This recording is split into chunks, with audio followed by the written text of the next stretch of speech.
Once there was the sun, bright and warm and wonderful, shining like the love within my heart. Now there's no more sun. COVID has killed everything, and though it's been dark December, forever I'll remember sun. 2020, am I right? So a lot has happened this year, so I figured I would do another year-end roundup. It's mostly been a year of endings in terms of princess content. There were 3 animated princess shows on the air this year, and all 3 of them ended. And as far as I know, there are no more animated princess shows either currently airing or currently in production. But I'd be very happy to be proven wrong, so if you do know of any, please let me know in the comments below. So I'm going to talk about the 3 animated princess shows that ended this year because they all ended in the same way. That's not to say that they had the same story, but the finales were all extremely similar. So those shows are Tangled the series, Elena of Avalor, and Shira and the Princesses of Power. Now, I'm going to discuss a few spoilers, so if you haven't seen these shows yet, you might want to skip ahead a few minutes, although they ended pretty early this year, so I'm going to go ahead and assume that most of you have seen them already. Now, Tangled the series ended with Rapunzel forgiving her best friend Cassandra, who betrayed her, and her forgiveness saved the world and saved Cassandra from the evil sorceress, Zantiri. And then Shira and the Princesses of Power ended with Adora forgiving her best friend Catra for betraying her, or at least being on a different side and doing a lot of really bad things. And at the end of the show, her forgiveness saved the world and saved her life, and everyone lived happily ever after. And then Elena of Avalor ended with Elena forgiving her cousin Esteban for helping the evil sorceress Shrieky to kill her parents and take over the kingdom of Avalor. And her forgiveness magically restored everyone in the kingdom from stone that was due to a spell cast by an evil imp, and so that also saved the day. So I'm sure you're noticing a theme here.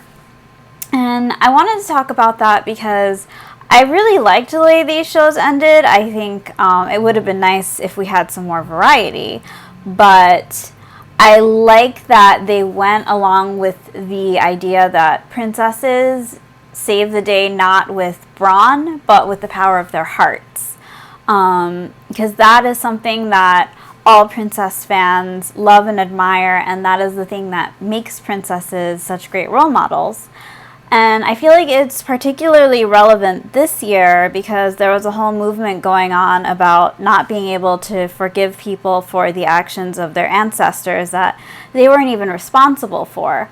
And I'm not going to go into detail because I don't generally talk about politics on my channel, but I feel like there's a lot to learn from princesses and how we should judge people based on the way they live now and their actions in the present, and not what they've done in the past, and especially not what their ancestors did that they had no control over. And so I feel like princess shows have been going really strong, and it's a terrible shame that they all ended this year. So once again, if you know of any that are still running or in production for a future season, please let me know. There were also 2 live-action princess shows that ended this year.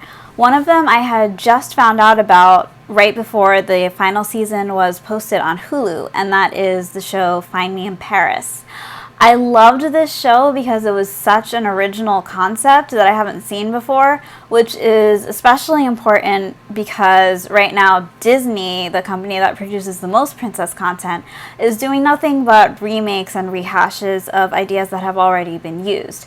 So Find Me in Paris was a breath of fresh air, This show was created by, I believe, a French and German company. I could be wrong, but it's a European series created for children or preteens, and it's about a time-traveling ballerina princess, which is just so unique, and I love that so much. And it has beautiful choreography and beautiful costumes, and the storylines of every episode keep you on the edge of your seat. There are a lot of cliffhangers. It's really cleverly done. I love the romance and the dancing. So Find Me in Paris is on Hulu. It has 3 seasons, and it's completely finished. It ended. There were a few changes that they made in the 3rd season that I didn't like as much because certain actors left the show, and it seemed like they rewrote a lot of the story because they had to come up with an idea for a new season at the last minute. But the show revolves around a Russian princess named Lena who time travels from 1905 to present day and goes to a beautiful ballet school in Paris. However, it's not quite present day because the 3rd season, which was supposed to take place in 2020, did not address the whole COVID thing. But if it did, there wouldn't have been any ballet recitals, so let's just be happy that they left that detail out. The other live-action princess show just ended a couple of weeks ago. It was called The Spanish Princess, and it was from the Starz Network. Now, this show was the 3rd part of a trilogy that the Starz Network ran since 2013 with The White Queen. But it hasn't been running consistently since 2013. It's a series of 3 miniseries. The White Queen and The White Princess both have 10 episodes, and The Spanish Princess is the longest one with 2 seasons, 8 episodes each, so 16 episodes in total. Now, these 3 miniseries are based on a series of historical novels by, I believe, Philippa Gregory called The Cousins' War, and it covers the Wars of the Roses, which was a period of English history about the houses of York and Lancaster fighting for the crown of England. I do not recommend binging this trilogy. I did myself just for my blog, but I wish that I hadn't, only because it's so dark and depressing that if you watch all the episodes at once, it can be really heavy and emotional. And it also gets kind of tedious when you watch them all in a row because they're pretty long. Each episode is about an hour each, and since it's on Starz Network, I don't believe they have commercial breaks, so it's a full hour. It's not just 40 minutes with commercials. Now, The Spanish Princess ended okay. It told the story of Catherine of Aragon, who married Henry VIII, who, if you don't know, was the father of Queen Elizabeth. However, Catherine was not the mother of Queen Elizabeth. That was Anne Boleyn, who was not included in this show because this was Catherine of Aragon's story.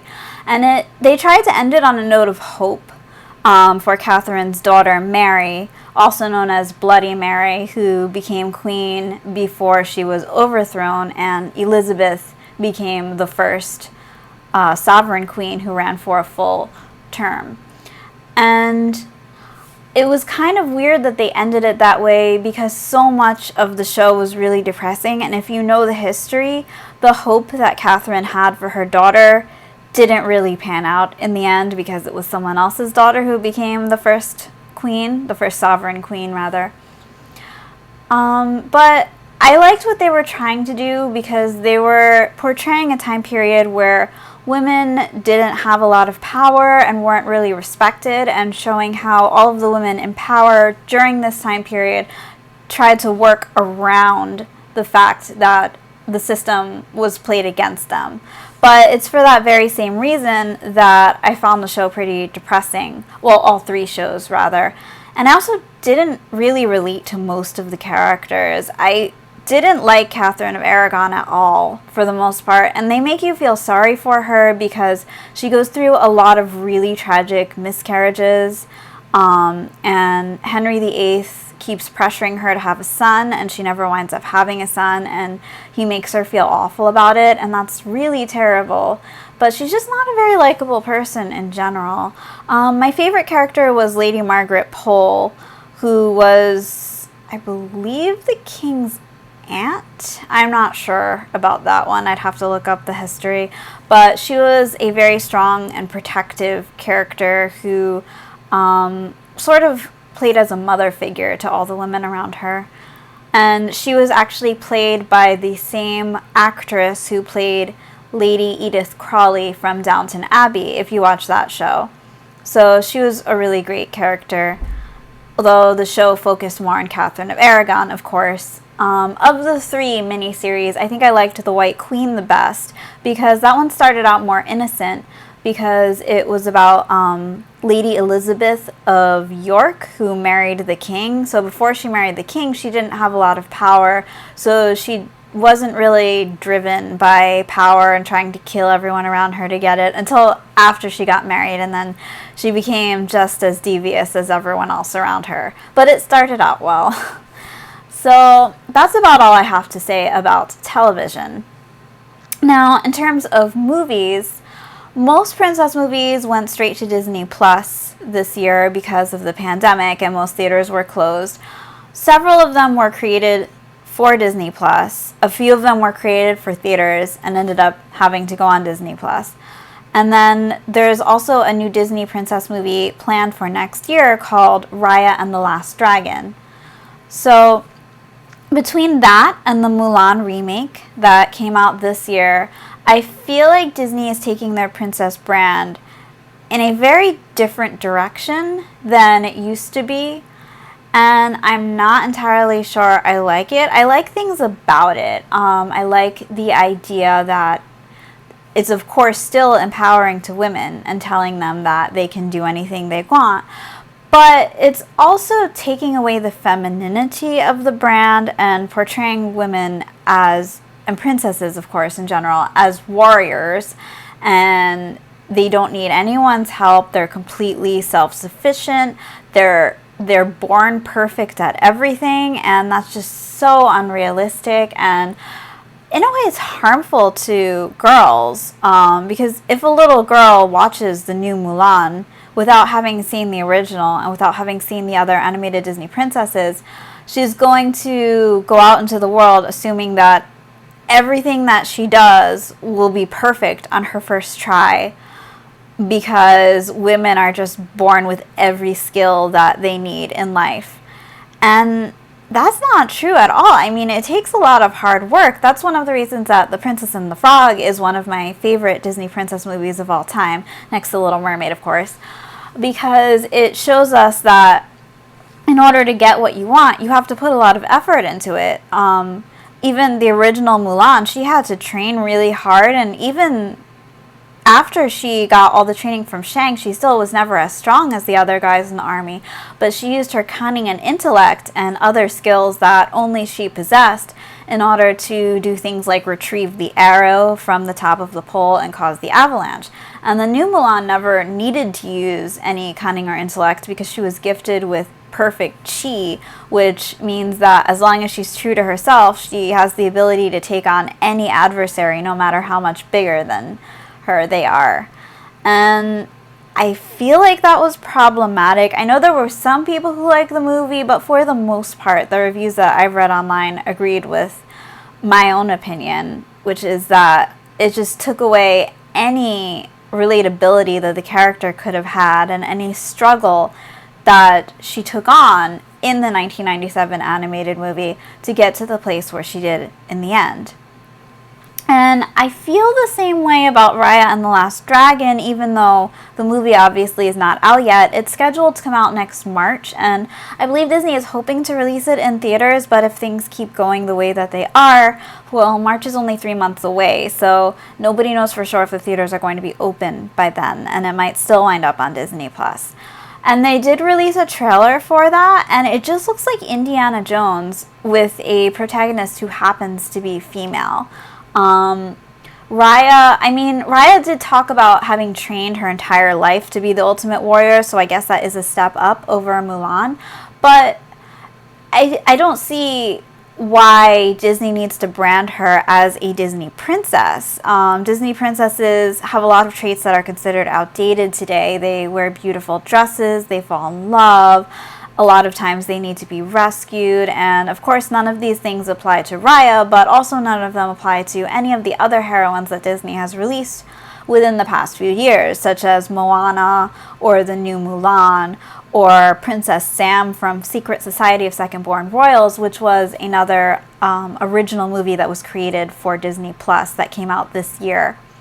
And like the new Mulan and Raya, Sam also hates wearing dresses, even though there was a scene at the end where she was required to wear one for her sister's coronation, which actually made me really happy because she was played by Peyton Elizabeth Lee, who is an extremely talented actress who played the title role in the show Andy Mac, which was one of my favorite recent Disney Channel original series.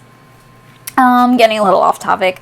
So I feel like Disney is sort of taking away any sense of femininity that their princess brand had in the past, and in that sense it's telling girls that it's not okay for them to be feminine and not okay for them to like dressing up and to be girly. And I think that that's the wrong message to send, because there are many different ways to be a girl. You could be a girl who's really good at sports and fighting and who beats all the guys.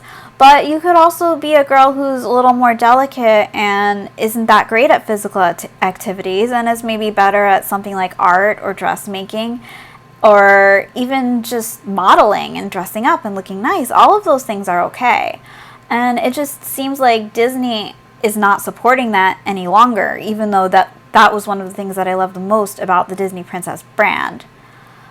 So that's unfortunate, and I guess there isn't that much we can do besides hope that other studios make movies with these types of heroines, but it seems like Disney has been just buying out everything lately, so it's hard to imagine any other studio making a movie as successful as a Disney movie, at least at this time. However, this year I did discover a new cell phone game called Dress Up Time Princess, and that game celebrates the desire to dress up and tell beautiful romantic stories. So if you're a fan of the old school Disney Princess brand or fairy tales and princesses in general, I definitely recommend downloading it. It's a lot of fun.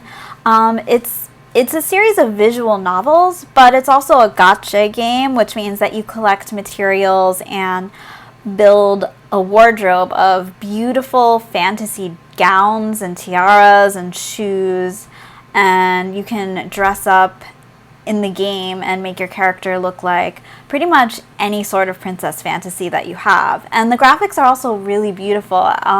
There's another game that's kind of similar to it called Love, Nikki, but that game isn't animated, it's just stills, so you can't like spin your character around and see her full dress. And in Dress Up Time Princess, when you go into the changing room, you can actually move your finger across the screen and the character spins around and you look at her entire dress. And she also moves a little while you're putting the dresses on her, so you can see the fabric swaying and the way her hair moves and how her earrings dangle.